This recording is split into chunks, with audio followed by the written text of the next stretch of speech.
എല്ലാവർക്കും പുതിയൊരു റെസിപ്പി വീഡിയോയിലേക്ക് സ്വാഗതം. ഇന്ന് ചെയ്യാൻ പോകുന്നത് ഈസി ആയിട്ട് ചെയ്യാൻ പറ്റുന്ന നല്ലൊരു ചിക്കൻ ദം ബിരിയാണിയാണ്. വളരെ കുറഞ്ഞ എണ്ണ ഉപയോഗിച്ച് എന്നാൽ വളരെ ടേസ്റ്റി ആയിട്ടും ചെയ്തെടുക്കാൻ പറ്റുന്ന നല്ലൊരു ബിരിയാണി റെസിപ്പിയാണ്. അത് സ്കിപ്പ് ചെയ്യാതെ കണ്ടു നോക്കണേ. ആദ്യം തന്നെ നമുക്ക് ഈ ഒരു ചിക്കൻ ഒന്ന് മാരിനേറ്റ് ചെയ്ത് വെക്കണം. 1 കിലോ ചിക്കനാണ് എടുത്തിട്ടുള്ളത്. അപ്പോൾ അതിലേക്ക് 1/2 ടീസ്പൂൺ മഞ്ഞൾപ്പൊടി, വളരെ കുറച്ച് മതി കേട്ടോ. 1 ടീസ്പൂൺ ബിരിയാണി ഗരം മസാലയാണ് ഇട്ട് കൊടുക്കുന്നത്. പിന്നെ കുറച്ച് ഉപ്പ്, അതിന് കൂടെ തന്നെ നാരങ്ങ നീര്, അതും വളരെ കുറഞ്ഞ അളവ് മതി കേട്ടോ. 1 ടീസ്പൂണൊക്കെ ഒഴിച്ചു കൊടുത്താൽ മതി. അപ്പോൾ ഇത്രയും ചേർത്ത് നന്നായിട്ടൊന്ന് കുഴച്ച് വെക്കണം. ശരിക്കും എല്ലാ ഭാഗത്തേക്കും ഇതെല്ലാം പിടിക്കുന്ന രീതിയിൽ തന്നെ നന്നായിട്ടൊന്ന് കൈ വെച്ച് കുഴച്ചിട്ട് മാറ്റി വെക്കുക. അപ്പോൾ കണ്ടില്ല, ഈ ഒരു രീതിയിലാണ് നമ്മൾ പൊടി ചേർക്കുന്നത്. ഒട്ടും അധികം ആവാൻ പാടില്ല. അപ്പോൾ ഫസ്റ്റിന് നമുക്കതൊന്ന് സെറ്റ് ചെയ്ത് വെക്കാം. പിന്നെ ഇത് ബിരിയാണി ഗരം മസാലയാണ്. ഞാനിതിൻ്റെ ഒരു ഷോർട്ട് വീഡിയോ പിന്നീട് ഇടാം. അപ്പോൾ അത് ചെയ്ത് നോക്കണേ. പിന്നെ ഉള്ളത് ഇഞ്ചി, വെളുത്തുള്ളി, പച്ചമുളക് അത്യാവശ്യം എരിവുള്ള മുളകാണ്. ഒരു 6 എണ്ണം എടുത്തിട്ടുണ്ട്. പിന്നെ ഇഞ്ചിയും വെളുത്തുള്ളി, ഒരു ഫുൾ ബൾബ് വെളുത്തുള്ളി, പിന്നെ ഇഞ്ചി അതേ ഒരു അളവിന് തന്നെ എടുത്തിട്ടുള്ളത്. എല്ലാം കൂടെ ഒന്ന് മിക്സി ജാറിട്ടൊന്ന് പൊടിച്ചെടുക്കണം ചെയ്യുന്നത്. അരഞ്ഞു പോകരുത് കേട്ടോ, ചതച്ചെടുക്കുക. ഒന്നെങ്കിലും മിക്സിയിലാക്കാം, അല്ലെങ്കിൽ നല്ല ഇടികല്ലിൽ വെച്ചിട്ട് ചതച്ചെടുത്താലും മതി. അപ്പോൾ ഇതേപോലെ ഒന്ന് ചതച്ച് വെക്കണം. അപ്പോൾ ആദ്യം ചെയ്ത് വെക്കേണ്ട പണികളാണ് കേട്ടോ അതെല്ലാം. ഇനി ഞാൻ ഈ 1 കിലോ ചിക്കന് വേണ്ടിയിട്ട് 4 സവാളയാണ് എടുത്തിട്ടുള്ളത്. ഇതിൽ വളരെ നൈസായിട്ട് നീളത്തിൽ കട്ട് ചെയ്ത് മാറ്റി വെക്കുക. അതിൽ 3 എണ്ണം സെപ്പറേറ്റ് വെക്കണം, 1 വേറെ ആയിട്ടും വെക്കണേ. ഇനി ഒരു പാൻ എടുത്ത് ചൂടാക്കിയിട്ടുണ്ട്. അതിലേക്ക് 1 ടീസ്പൂൺ നെയ്യാണ് ചേർത്ത് കൊടുക്കുന്നത്. കൂടെ തന്നെ ഒരു 3 ടേബിൾ സ്പൂണോളം ഓയിലാണ് ചേർത്ത് കൊടുക്കുന്നത്, വെളിച്ചെണ്ണയല്ല കേട്ടോ. ഇനി ഇതൊന്ന് ചൂടായി കഴിഞ്ഞിട്ടുണ്ടെങ്കിൽ അതിലേക്ക് കാഷ്യൂ, കിസ്മിസ് ഇട്ടിട്ടൊന്ന് വറുത്തെടുക്കുകയാണ് ചെയ്യുന്നത്. കാഷ്യൂ ഇട്ടിട്ട് ഒരു പകുതി ഒന്നാവുമ്പോഴേക്കും നമ്മൾ കിസ്മിസ് ഇട്ട് കൊടുത്താൽ മതി. അപ്പോൾ രണ്ടും കൂടെ കറക്റ്റ് പരുവത്തിന് നമുക്ക് കോരിയെടുക്കാൻ പറ്റും. അതുകൂടെ മാറ്റി വെക്കുക. പിന്നെ വേണ്ടത് സവാളയാണ്. 1 സവാള നേരിയതായിട്ട് അരിഞ്ഞ് മാറ്റി വെച്ചിരുന്നതാണ് ഇട്ട് കൊടുക്കുന്നത്. അതിലല്പം പഞ്ചസാരയാണ് ചേർത്ത് കൊടുക്കുന്നത് കേട്ടോ. ഉപ്പിട്ടിട്ടും ചേർക്കാം, പഞ്ചസാര ഇട്ടിട്ടും നിങ്ങൾക്ക് വറുത്തെടുക്കാം. അപ്പോൾ ഞാൻ വളരെ കുറഞ്ഞ അളവിൽ മതിയിട്ട് ഒരുപാട് ഇട്ട് കൊടുക്കരുത്. അപ്പോൾ അത് കറക്റ്റ് പാകത്തിന് തന്നെ എടുക്കണം കേട്ടോ, കോരി എടുക്കണം. കാരണം അത് നമ്മൾ വറുത്ത് വെച്ചിരുന്നിട്ടുണ്ടെങ്കിൽ അത് വീണ്ടും ഒന്നും കൂടെ ബ്രൗൺ കളറാവും. അപ്പോൾ അതനുസരിച്ച് വേണം എണ്ണയിൽ നിന്ന് വറുത്ത് മാറ്റി വെക്കാൻ. പിന്നെ ഇൻഗ്രീഡിയൻസിൻ്റെ എല്ലാത്തിൻ്റെ അളവ് ഞാൻ കറക്റ്റായിട്ട് ഡിസ്ക്രിപ്ഷനിൽ കൊടുക്കും, ആവശ്യമുള്ളവർക്ക് അവിടെ നിന്ന് ചെക്ക് ചെയ്യേ. ഇനി ഒരു കുക്കർ എടുത്ത് അതിലേക്ക് 3 തക്കാളി, വലിയ തക്കാളിയാണ് എടുത്തിട്ടുള്ളത്. 3 തക്കാളി ചെറുതായി കട്ട് ചെയ്തിട്ടുള്ളതാണ്. അതും നമ്മൾ 3 സവാള നേരിയതായിട്ട് അരിഞ്ഞതും ഇട്ട് കൊടുക്കുക.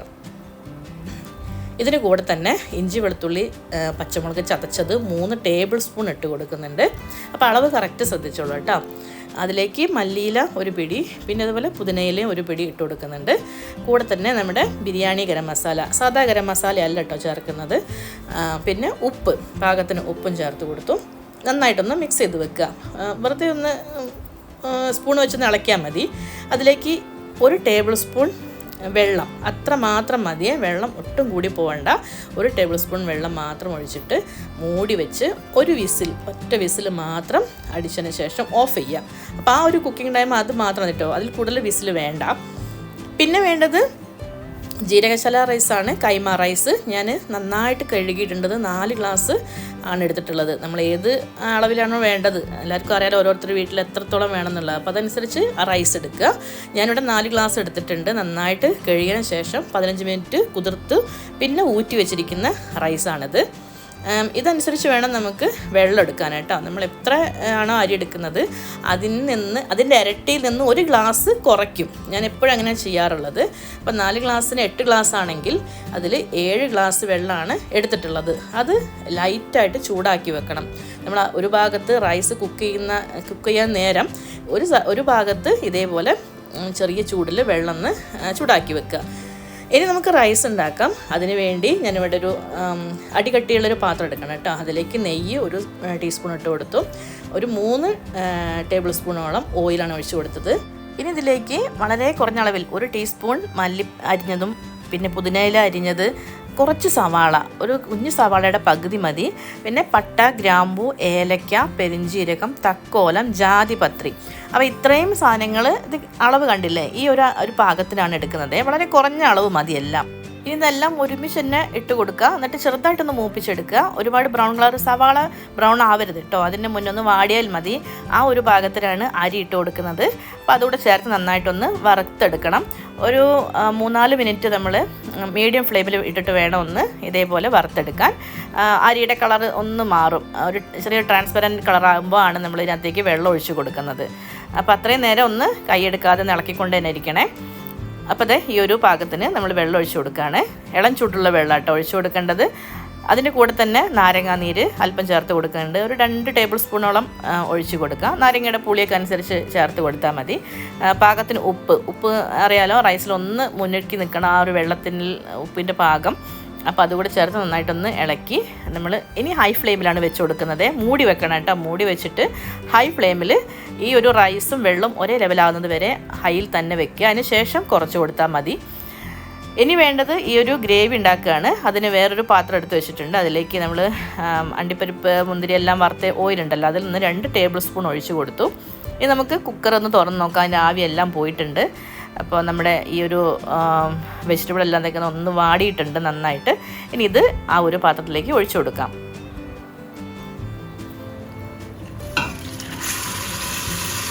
അപ്പോൾ ഇതിൽ വെള്ളം കണ്ടോ, പാകത്തിനുള്ള വെള്ളം തന്നെയാണ് ഉള്ളത്. ഇനി നമ്മൾ വെള്ളം ഒന്നും ഒഴിച്ചു കൊടുക്കുന്നില്ല കേട്ടോ, ഇത് മാത്രമാണേ. അപ്പോൾ അതേ ആ ഒരു തക്കാളിയും സവാളയൊക്കെ നല്ല പരുവത്തിന് തന്നെയാണ് കിട്ടിയിട്ടുള്ളത്. ഇനി നമുക്കിതിലേക്ക് കുറച്ച് പൊടികൾ ചേർത്ത് കൊടുക്കണം. 1/2 ടീസ്പൂൺ മഞ്ഞൾപ്പൊടി, പിന്നെ ഇതേ ടീസ്പൂൺ തന്നെയാണ് 1 ടീസ്പൂൺ മല്ലിപ്പൊടിയാണ് ചേർത്ത് കൊടുക്കുന്നത്. ഒരു 1/2 teaspoon biryani garam masala, 1 tablespoon സുർക്ക, വിനാഗിരി ഉണ്ടല്ലോ അതാണ് ചേർക്കുന്നത്. ഞാൻ ഇതിൽ തൈര് ചേർക്കുന്നില്ല. തൈര് വേണമെങ്കിൽ ചേർക്കാം, നമുക്ക് വിനാഗിരി ഒഴിവാക്കിയിട്ട് തൈര് വേണമെങ്കിലും ചേർത്ത് കൊടുക്കാം ഈ ഒരു സമയത്ത്. അപ്പോൾ നന്നായിട്ടൊന്ന് ഇളക്കി ഒന്ന് മിക്സാക്കി കൊടുക്കുന്നുണ്ട്. ഒന്നങ്ങനെ ചൂടാക്കി എടുത്താൽ മതി. അതിലേക്ക് നമ്മൾ ചിക്കൻ ഇട്ട് കൊടുക്കുകയാണ്. അപ്പോൾ ചിക്കനോട് ചേർത്ത് നന്നായിട്ടൊന്ന് മിക്സ് ചെയ്ത് കുക്ക് ചെയ്യാം.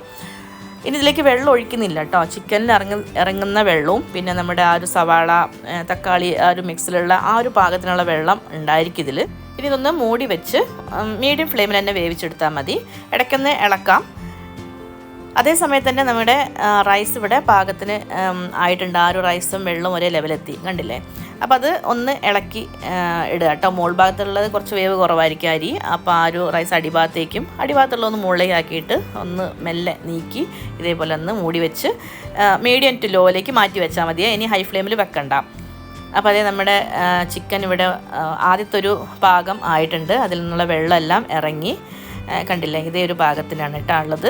ഇനി നമുക്ക് ഇതിനകത്തുള്ള ഉപ്പ് നോക്കാം. നമ്മൾ ഫസ്റ്റിൽ ഉപ്പിട്ട് കൊടുക്കണ്ട കേട്ടോ. ഇതൊന്ന് ഇതിൽ ചിക്കനിൽ വെള്ളമൊക്കെ ഇറങ്ങിയതിന് ശേഷമാണ് നമ്മൾ ഇതിനകത്തേക്ക് ഉപ്പ് നോക്കേണ്ടത്. കാരണം നമ്മൾ ഫസ്റ്റിൽ തന്നെ കുറച്ച് ഉപ്പ് ചേർത്തിട്ടുണ്ട് ചിക്കനിൽ. അപ്പോൾ നോക്കിയിട്ട് മാത്രം ഉപ്പിട്ട് കൊടുക്കുക. അപ്പോൾ ഞാനിവിടെ കുറച്ച് ഇട്ട് കൊടുത്തിട്ടുണ്ട് കേട്ടോ. വീണ്ടും ഒന്ന് മൂടി വെച്ചിട്ട് വേവിച്ചെടുക്കുക. അപ്പോൾ അതേസമയം നമ്മുടെ റൈസ് ഇവിടെ റെഡി ആയിട്ടുണ്ട്, കണ്ടില്ലേ? പാകത്തിന് തന്നെ കിട്ടിയിട്ടുണ്ട് കേട്ടോ. കറക്റ്റ് പരുവത്തിനാണ് വറ്റി വന്നിട്ടുള്ളത്. അപ്പോൾ ഇതിലുള്ള ആ ഒരു പട്ട ഗ്രാമ്പും തക്കോലും അതുപോലെ ഈ ഇലകളൊക്കെ എടുത്ത് മാറ്റാറുണ്ട് കേട്ടോ ഞാൻ. അപ്പോൾ അതിങ്ങനെ ബിരിയാണി കഴിക്കേണ്ട വെച്ചിട്ട് മാറ്റുന്നതാണ്. ആവശ്യമുള്ളവർക്ക് ചെയ്താൽ മതി. അപ്പോൾ അതെല്ലാം ഒന്ന് മാറ്റിയിട്ട് നമുക്ക് ഒന്ന് മൂടി വയ്ക്കാം.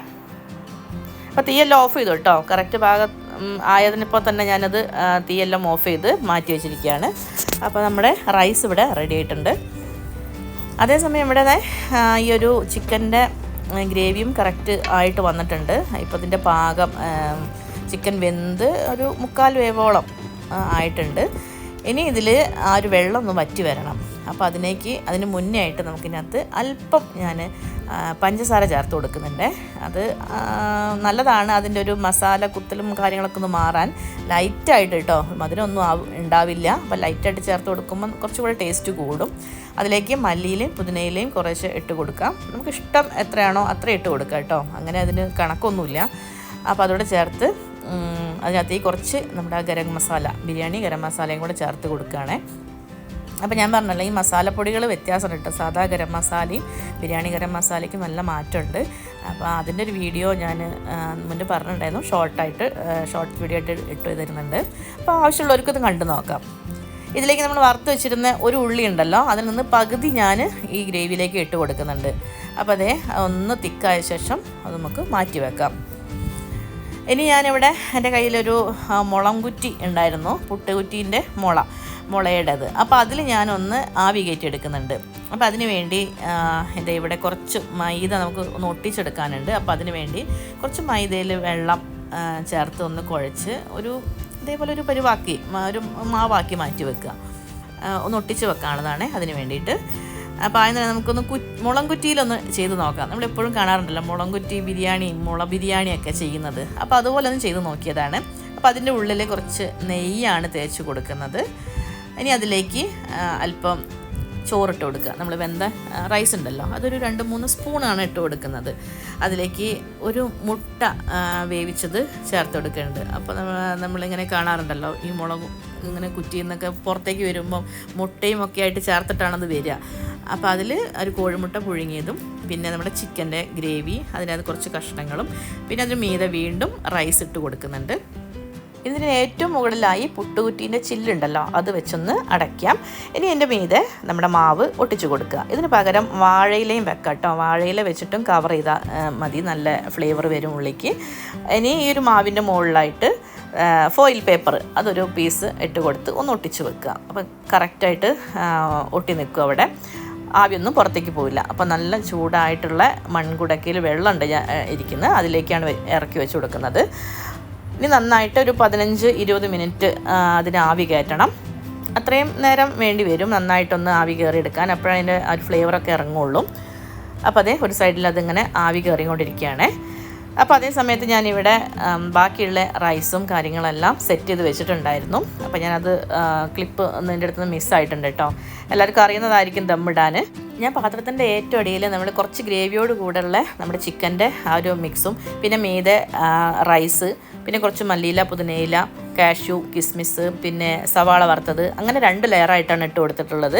ഏറ്റവും മുകളിലായിട്ട് നമ്മൾ ഇതേപോലെ ഫോയിൽ പേപ്പർ വെച്ചൊന്ന് കവർ ചെയ്തു. പിന്നെ ആ ഒരു ലിഡ് കൊണ്ട് അടച്ചു വെച്ചിരിക്കുകയാണ്.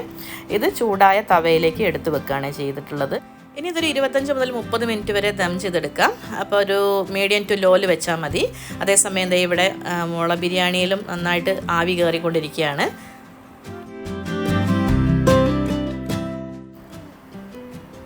അതേ സമയത്ത് തന്നെ ഞാനിവിടെ കുറച്ച് സാലഡ് ഉണ്ടാക്കുന്നുണ്ട്. ഇത് സല്ലാസ്, നമ്മുടെ കോഴിക്കോടൻ ബിരിയാണിയിലൊക്കെ സല്ലാസ് കിട്ടാറുണ്ട്. അപ്പോൾ അതിന് വേണ്ടിയിട്ട് കുറച്ച് സവാള നെരിതായിട്ട് അരിഞ്ഞത് ഇതേപോലെ നന്നായിട്ടൊന്ന് ഞെരടിയിട്ട് കൊടുക്കുക.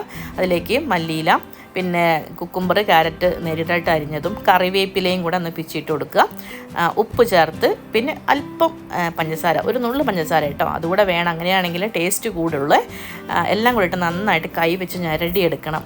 അതിലേക്ക് സുറുക്ക ഒഴിച്ച് കൊടുക്കുക. പിന്നെ പച്ചമുളക്, അത് ഞെരടാത്തത് എരിവ് കൂടിപ്പോവും, അതുകൊണ്ടാണ്. അപ്പോൾ എരിവ് കൂടുതൽ ഇഷ്ടമുള്ളവർക്ക് സവാളയുടെ കൂടെ തന്നെ ഞെരടി മിക്സ് ചെയ്ത് ചെയ്യാം.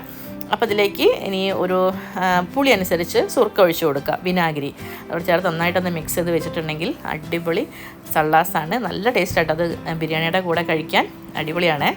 അപ്പോൾ ഇത് ഒന്ന് മാറ്റി വെക്കുന്നുണ്ട്.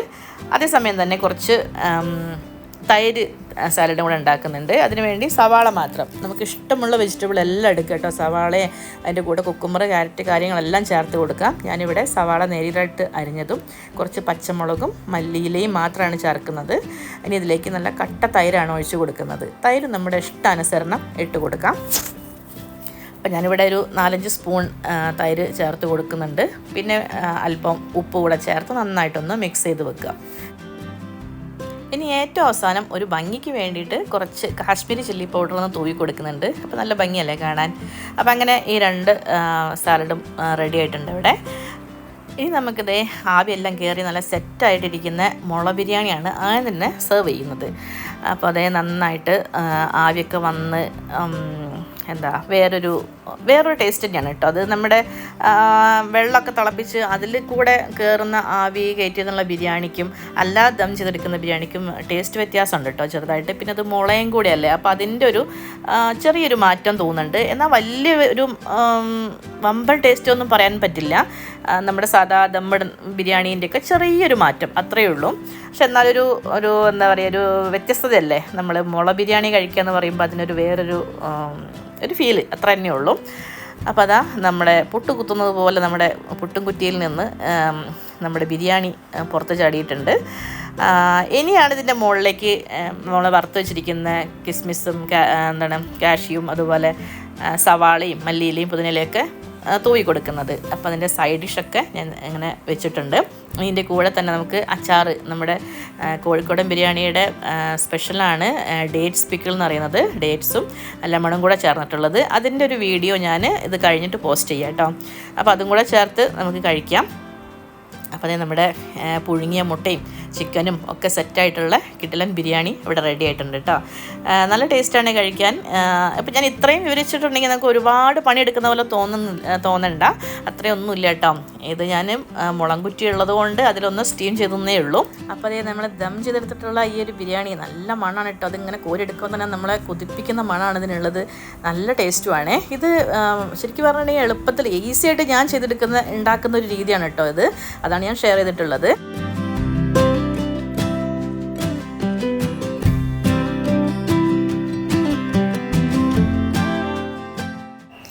അപ്പോൾ അതേപോലൊരു ബിരിയാണി നിങ്ങൾ ചെയ്ത് നോക്കിയിട്ടില്ലെങ്കിൽ തീർച്ചയായിട്ടും ഒന്ന് ചെയ്ത് നോക്കണേ. നല്ല ടേസ്റ്റാണ്. എല്ലാവർക്കും ബിരിയാണി ലവേഴ്സിനെല്ലാം ഇഷ്ടപ്പെടുന്ന ഒരു റെസിപ്പി ആയിരിക്കും ഇത്. ഇനി ഈ ഒരു വീഡിയോ നിങ്ങൾക്ക് ഇഷ്ടപ്പെട്ടിട്ടുണ്ടെങ്കിൽ ഒന്ന് ലൈക്ക് ചെയ്യാനും ഷെയർ ചെയ്യാനും ചാനൽ സബ്സ്ക്രൈബ് ചെയ്യാനും മറക്കല്ലേ. പുതിയ റെസിപ്പിയായിട്ട് കാണുന്നതുവരെ എല്ലാവർക്കും നന്ദി.